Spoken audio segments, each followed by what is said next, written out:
All right, folks, today on the podcast, we've got Sam Altman, the head honcho of OpenAI. This dude's basically the Tony Stark of AI without the suit. Sam, what's up? Thanks for having me, Joe. Always a pleasure to be here and try to explain why the robots aren't going to kill us yet. Laughs, that's a bold claim, bro.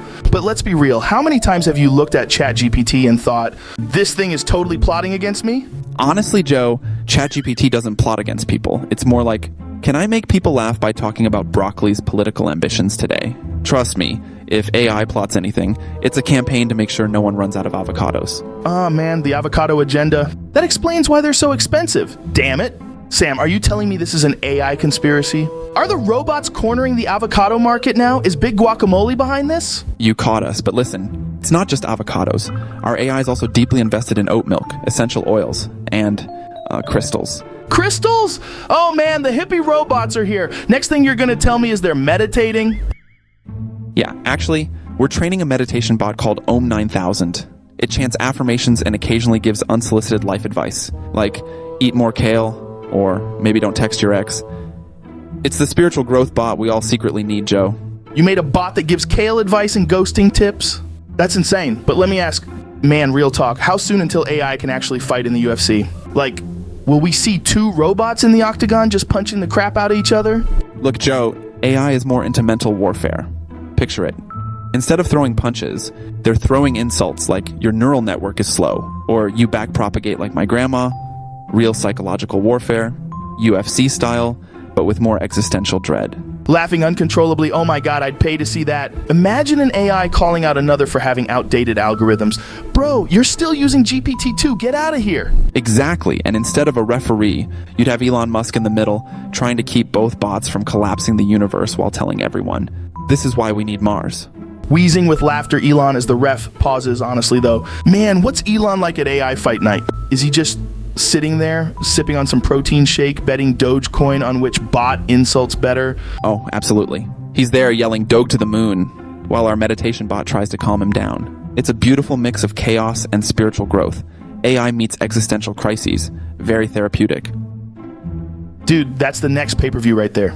Forget Conor McGregor, I'm talking about 1,000 Roombas in a Royal Rumble, all fighting over who gets to clean Elon's living room. Laughing AI Roomba showdown, Battle of the Brooms. The winner gets a Tesla to clean. Look, Joe, we're not making Terminators here. More like very ambitious vacuum cleaners and therapists for people with questionable life choices. Well, when the robot therapists and fighting vacuums unite, just make sure they remember who treated them right.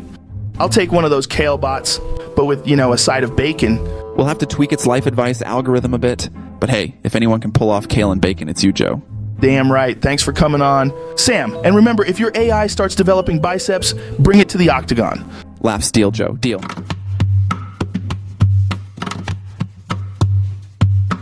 All right, folks, buckle up. Today we've got not one, but two of the biggest brains on the planet. The man trying to keep the AI from taking over, Sam Altman, and the guy who's probably building a spaceship to leave if they do, Elon Musk. Welcome, fellas. Thanks, Joe. I'm not just building a spaceship. It's also a really cool party bus for space. Yeah, a party bus where you leave Earth and, what? End up in a Martian desert? Gotta say, Elon, your idea of a good time sounds a little dry. Hey, at least we won't have any avocado shortages on Mars. Right, Sam? Unlike your AI plans, which are apparently only about cornering the hipster market. You know what, Elon? The AI only took over avocados because you told them they needed a side hustle. You said it was all about diversifying investments, or as you call it, going to the moon. Oh man, I knew this was going to be good. Elon, seriously though, do you tell your robots about going to the moon like you tell your Twitter followers? Absolutely. But first, I make them hold Dogecoin. It's good for their algorithmic soul. And speaking of algorithms, Sam, your AI is still recommending that I eat kale, which I find deeply suspicious. Are you behind this? Well, Elon, the AI is just concerned for your health. I mean, I saw what you were eating on that live stream last month. A Hot Pocket wrapped in bacon, dipped in, was it engine coolant? It was synthetic coolant, Sam. And by the way, that's what we're going to be feeding everyone on Mars. A real delicacy, only the best for Martian settlers. Right. Only the best. Well, while you're feeding everyone Hot Pockets, I'll be on Earth with the avocado monopoly. Maybe we'll name a guacamole dip after you, Elon's Galactic Goo.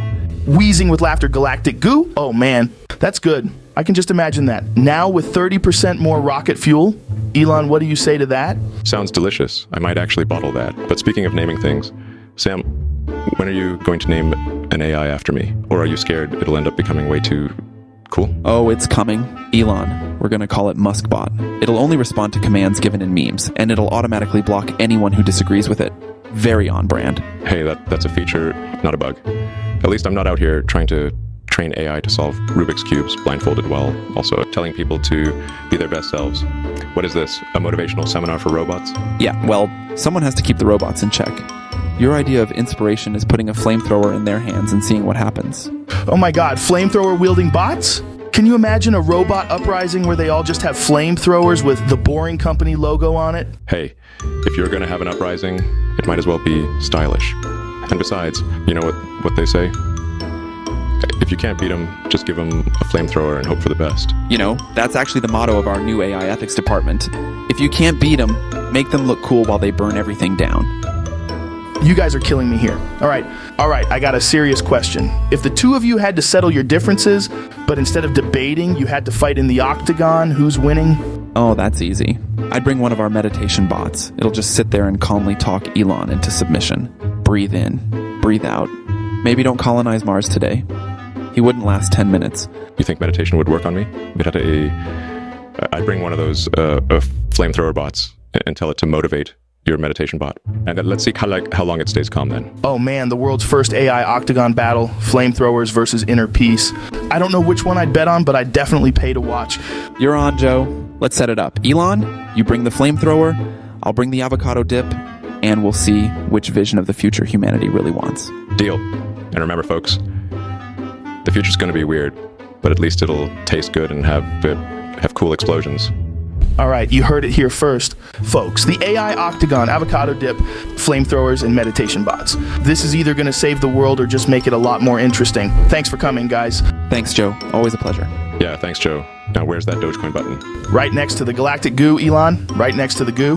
Before we wrap up, I gotta know. Elon, you got any plans for teaching these AI bots how to drive Teslas yet? Are we gonna see a road rage bot or what? Oh, totally. It's all part of the full self-driving package, Joe. We're working on a special feature where if the bot senses a tailgater, it activates passive-aggressive mode. Slows down just enough to make them really question their life choices. Elon, I swear, you're going to have robots giving people road rage therapy by 2030. Deep breaths, human. Maybe don't flip off the self-driving car. The bots are going to need their own therapists after dealing with us. You laugh, but I actually pitched that as a startup last year. Therapbots making humanity tolerable again. They said it was too niche. Too niche? You're telling me a flamethrower-toting meditation bot isn't niche, but a robot therapist is? What's next? Bots in therapy chairs talking about how hard it is to be a toaster in a smartphone world. Pretty much. Honestly, the next big AI thing is just making bots emotionally resilient. Today, someone yelled at me for getting their toast wrong. I am not okay. Emotional resilience bots. Imagine a support group of kitchen appliances all talking about their existential crisis. It's real, Joe. The blender's upset because it feels like the air fryer is getting all the attention. The Roomba just wants a friend that understands its struggle. That's the next frontier. I'd pay to watch that. We'll call it Appliance Island. Stick a bunch of bots in one house, add some emotional vulnerability, and let's see which one becomes the new toaster overlord. Reality TV meets AI. Appliance Island, may the best blender win. I'm in, but seriously, Elon, when's SpaceX taking us to watch a live episode on Mars? Give it 5 years, Joe. We'll have the first Martian reality show, Survivor.